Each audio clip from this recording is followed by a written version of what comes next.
What's up, guys? John Stargarian here. I want to talk briefly about my play on Scott Holtzman against Jim Miller. I played Holtzman for 4 units at minus 170. So again, not the best line as he's currently sitting at about minus 145. It's becoming a bit of a theme this week.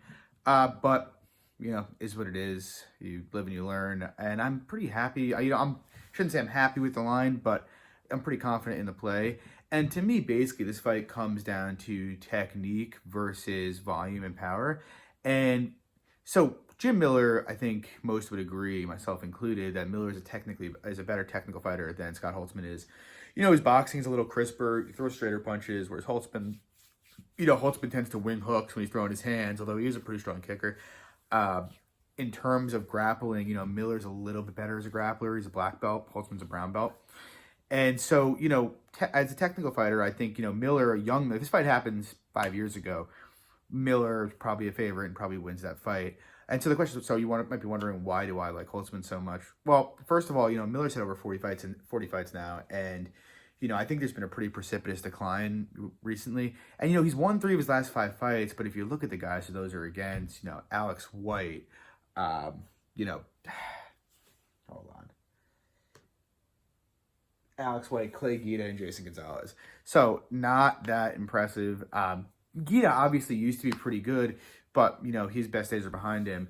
And in that time, even beyond the level of competition, he's shown, I think, his durability is going. That was always one of his strong points, that he was super durable. But he was viciously knocked out by Dan Hooker by a knee. And then he fought Guida last, and while he beat Guida's 38 or 39 and doesn't have almost any power left. And Guida rocked him badly early in the first round, which seemed like a bad sign, combined with the fact that, he had Lyme disease, and he's 36.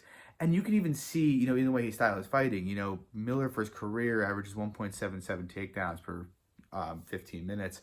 And, he attempted them at a rate of about 5.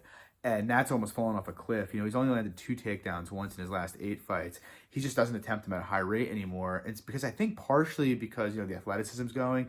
He also probably doesn't have the energy for it. And so, just all the things that used to make Miller good, he's gotten a bit worse at. Whereas on the other side, Holtzman's only a year younger than him, but, Holtzman's only fought 16 times. And so Holtzman has a lot less mileage. He's not really shop-worn.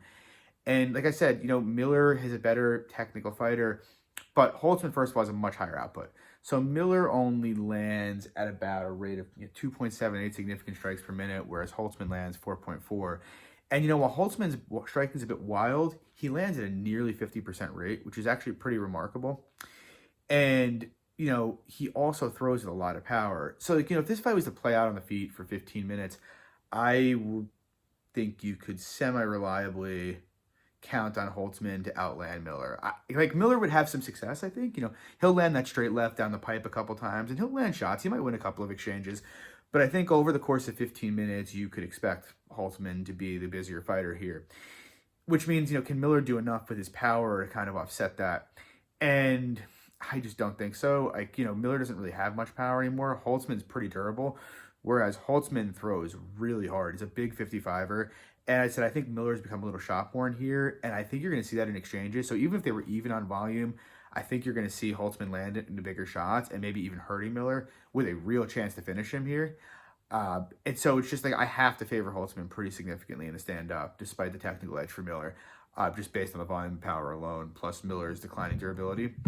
And then in the grappling, can Miller go out there and implement a grappling-based game plan against Holtzman?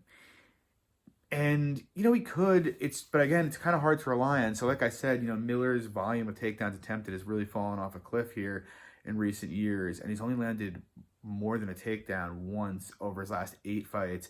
And he hasn't landed more than 2 takedowns at all in the last 3 years across those 8 fights. Whereas, and let's say even if he can get takedowns, though, let's say he attempts a little higher rate of volume. Holtzman's a decent, takedown, has decent takedown defense. I think he defends about 65%. And, his technique seems okay. But let's say he takes Holtzman down. Can he hold him there? Holtzman's a pretty legit brown belt, and I don't really see him. He's never been submitted. He doesn't really put himself in bad spots. And he's a much bigger fighter than Miller is.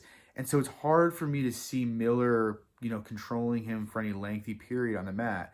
So could he jump on a limb in a scramble and maybe submit him? Sure. but I don't think it's reliable. When you combine the fact that Miller attempts takedowns at such a low rate, lands at such a low rate, and he's against a guy who's a competent defensive grappler, I think it's hard to, to like trust that as a reliable path to victory for him. Whereas on the other side of things, Holtzman actually will attempt takedowns with decent volume. He lands about 2.3 for 15 minutes. And like I said, again, I don't think he's a brown belt. And while I don't think he'll pursue a grappling based game plan. If he did, I actually think he could have success. Miller actually is a very poor defending takedowns. It's funny, for as much credit he's gotten as an offensive grappler, he's not a very good defensive grappler. And I actually think if Holtzman wanted to, he could go out there and just take Miller down a couple times and possibly even hold him down for stretches at a time.